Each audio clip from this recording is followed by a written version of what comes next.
The Mendon-Honeoye Falls-Lima Sentinel welcomes you to this edition of the Mayor's and Supervisors Weekly Update, brought to you by... Each week, our community makes history. Each week, you make history. And each week, there's only one source to turn to for the first take on history. You know what that is? Subscribe to the Sentinel right now to discover the history being made in your own backyard. The Mendon-Honeoye Falls-Lima Sentinel. More than just your news, it's your history. Hi, I'm Chris Carosa, publisher of the Mendon-Honeoye Falls-Lima Sentinel, and each week we bring you the goings-on in the towns and villages that we cover. This week we're going to be starting with Rick Milne, Honeoye Falls. What's going on in Honeoye Falls, Rick?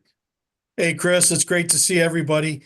The village of Honeoye Falls wishes all those that celebrate the holiday and event that is Easter and the celebrations of the season a very nice weekend.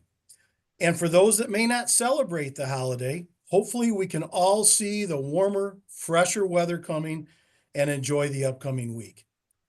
As a reminder, the Village of Honeoye Falls and Village Conservation Board, along with support from some other local community agencies, will host the annual Environmental Fair this coming Saturday, April 26th at Harry Allen Park. The event will run from 11 a.m. to 3 p.m. And in the event of inclement weather, which we are sure we won't have, but the event would be moved to the Honeoye Falls Fire Department facility. Many vendors and organizations that support environmental education, products, and provide valuable information will be present. As always, the Conservation Board will give away free tree saplings as long as they last at the event as well.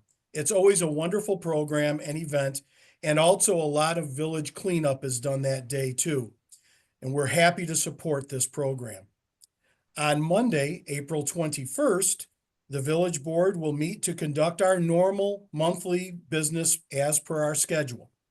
We do have a public hearing scheduled regarding an expenditure to resurvey village-owned property at 9 Monroe Street, which is the fire hall lot, and also 20 North Main Street property, known to most people as the old Critics Restaurant property. This action is simply to reconfirm lot lines and also redraw some lot lines to provide a little more space on the backside of the fire hall for future needs, and then also combine the two lots that make up what is known as 20 North Main Street into one lot. So what a lot of people don't know is the Critics property, or the property at 20 North Main Street, there's actually two lots there, and we're working to combine them into one. We're doing that to make it easier to either use it or sell it in the future. At this time, there are no specific plans for the space, as we are considering multiple ideas. We do, however, expect to demolish the old restaurant building at some point in the future, or that may be a task completed by a purchaser of the property. Time will tell. Another topic of discussion at the village board meeting will be a subject of rezoning. It will be introduced that our various business districts, with the exception of our general business district, should be rezoned to disallow any type of cannabis dispensary or on-site consumption or any type of smoke vape shop. The village did indeed opt in to allow the two types of cannabis supply businesses in the years prior when cannabis was made legal in New York State. Again, at that time, the village did opt in to allow that type of business in the village. We are confident that a cannabis dispensary will be coming to the village, and we want to ensure that our zoning is indeed all in place. So our thought process is to disallow it in the downtown business core area and only allow it out in the general business district, which is out on West Main Street. The state of New York was very slow to get all the rules and regulations in place, and the permitting process has been difficult and challenging at best. However, as the process is now moving forward, the zoning board and village board have determined that now is the right time to make these zoning changes. And this has been discussed right from the start when we opted in. This will be introduced at the April meeting with the expectation that the zoning change will go to a public hearing and then be brought back up in a public hearing at the May 19th, 2025 village board meeting. So we have a lot of process to follow through over the next 2 months. But those are two of the main topics that are going to be coming up at our next village board meeting this coming Monday, April 21st. Thanks, Chris. I hope everybody has a great holiday weekend. Thanks, Rick. And now, from the Lima end of the Mendon-Honeoye Falls-Lima Sentinel, it's Mike Falk. Mike, what's going on in Lima? Hello, Chris. Thanks for having us again. We did receive a valid petition regarding the permissive referendum for Water District 5. So we will be scheduling a full referendum vote. The town board will be setting that date at the next meeting there in first Tuesday in May. The vote will have to be, because of the way the law is structured, sometime in July. From Livingston County, the Office of Emergency Management put up a brand new fire tower that was finished last year, and that fire tower earned the National Crown Communities Award from American City and County.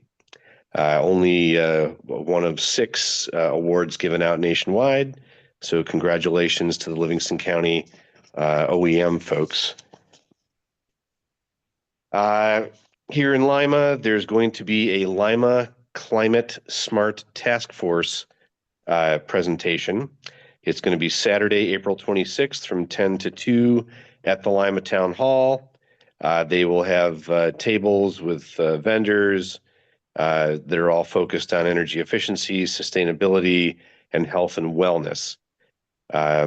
There probably will also be some of those home energy kits given out and that kind of thing. So Saturday, April 26th from 10 to 2 here at the town hall. Livingston County is going to be joining the community partners for the annual Out of the Darkness Walk. This is going to be Sunday, April 27th. It takes place on the SUNY Geneseo campus. If you want to be part of this Out of the Darkness Walk, the registration begins at 11 a.m. at the SUNY Geneseo College Green. This event aims to engage with youth and young adults in the fight to prevent suicide. Once again, our combined town and village cleanup days are going to be May 1st, 2nd, and 3rd over at the Highway Department on Dublin Street, 8 to noon each day. You need to get a permit from the town clerk. They are free to any Lima resident, that's town or village. You can bring a pickup truckload of stuff. There are some restrictions, which when you get your permit, you'll be given the list of things not to bring. We're also doing electronics collection, maximum of 3 televisions, but as many of the smaller devices as you would like. And believe it or not, it's time to talk about the Pumpkin Festival that happens in October, because in order to have a pumpkin for the Pumpkin Festival, you actually need to get to the seed pickup. The seed pickup is on Saturday, May 3rd, 1 o'clock here at the Lima Town Hall up on the 2nd floor. They will be having contests for the largest Atlantic giant pumpkin, the largest Jack carving pumpkin, tallest sunflower, and biggest sunflower head. If you pick up your seeds at this seed pickup and you grow something and enter it in the competition in the fall, your name is put in for a $250 gift basket. So again, pick up your pumpkin and sunflower seeds here at the Lima Town Hall, Saturday, May 3rd, 1 p.m. And lastly, the Memorial Day Parade is coming up. We're going to be having it here in Lima at 9:30 in the morning. The parade route goes from Lima Primary over to Rochester Street, and then south to the Four Corners, and then east over the town hall where there will be a ceremony.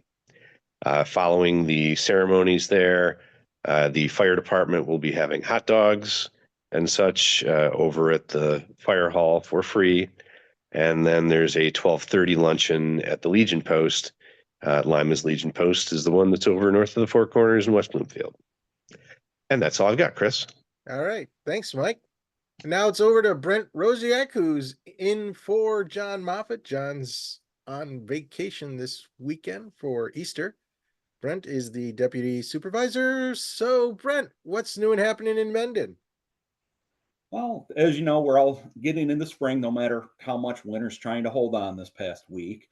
Many residents have home improvement projects coming up, whether it's construction, landscaping, hardscaping, or other projects. I just would like our residents to remember to please contact our building department or have your contractor to do that at 624-6066. This department can effectively tell you if you require a permit for what you're doing. Another thing, as we get into spring, we're not too far away from our splash pad opening back up in May. Please look for updates on the town website from the head of our building department, Kevin Junji, as we look for this attraction on Summer Road to open back up. It's been a very popular attraction the last couple of summers. I would also like people to visit the website of the MCBA, and that is at spell out Mendon-Honeoye.com for upcoming events. A couple of notable events that's coming is the Beautify of the Hamlet, which is on Saturday, May 17th. And then we also had the adult egg hunt down at St. Catherine's, which is coming up tomorrow, which will be after when this airs. But if you frequently visit that website, you will know about when these events come up. So I also invite you to come down on May 17th to help down at the Lehigh Valley Trail, these dedicated groups of Mendon business owners at spring cleanup in the hamlet. They're also in the early stages. They're hoping to have a plant swap down there that day. There's a couple of business owners that are coordinating that. And that is all that I have to report this week. Thank you very much for having me. Thanks, Brent. Anything else from Mike or Rick? You got something? Yeah, Chris, thank you. One thing I did want to mention that I had neglected earlier is that this coming Thursday, April 24th, I mentioned this a few weeks ago, but it will be the evening at Monroe Community College where we have our Monroe County Youth Awards. I know that's something that Mike talks about a lot with Livingston County because there's so many worthy kids in Livingston County that get the Livingston County Awards, and we have those in Monroe County as well. So I know there's at least 3 local students from our local community that will be gathering or gaining these awards. And then also as a Monroe County legislator, I know there are kids from the Rush, Henrietta, Pittsford, and Perrington area that I also represent who will be getting awards too. And I look forward to next week naming at least the 3 local kids who are getting their awards, and we'll talk about that next week along with a couple of other things. So I just wanted to mention Thursday the 24th, Monroe Community College are the Monroe County Youth Awards, and we will have some children represented. Thanks very much, Chris. All right. Well, thank you all for being here, and thank you all for watching. Remember, this program airs every Sunday at 1 o'clock on our Facebook page and YouTube channel. And just like the page or subscribe to the channel, and those platforms will notify you when the show begins. Otherwise, you can read the transcript in next week's paper. That's all for now. See you all next week. Bye-bye.